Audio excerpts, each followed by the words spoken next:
I brought the Moondogs in, and that talk about working stiff with job guys. But I brought the Moondogs, Larry Latham, and a kid that he had trained. It was a new Moondog to Smoky Mountain Wrestling. And obviously, anybody that's ever watched old Memphis wrestling knows the way that they got over was they went out there and they were crazy and they fucking swung furniture and chairs and beat people up, and it was stiff and wild and chaos.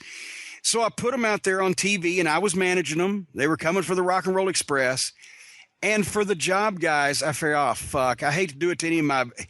I always used to try to take care of some of the guys that did jobs, and I did this in Ring of Honor. I wouldn't book them every time because then they're seen all the time. They're always getting beat, and people just zone out and tune them out. And every once in a while, I'd try to give the better guys a win or two, right?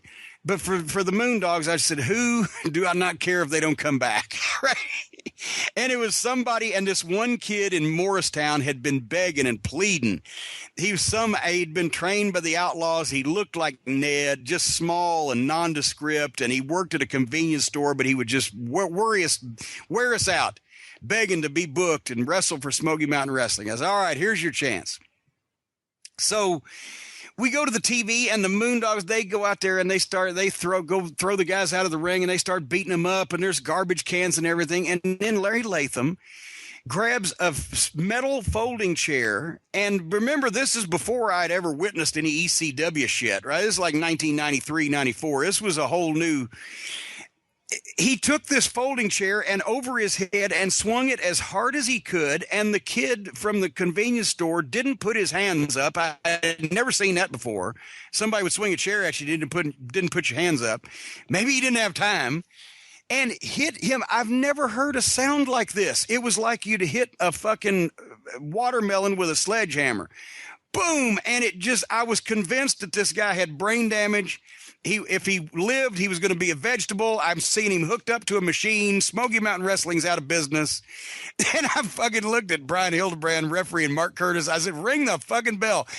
And he said, it's not the finish. I said, it is now. Ring the fucking bell. DQ it. And bing, bing, bing. And we come back, and I'm like, oh, what the fuck? What the fuck am I going to do? He's killed his fucking kid.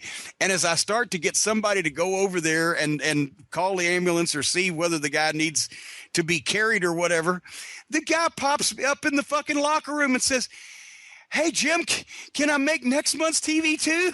I'm like, fuck. What the fuck?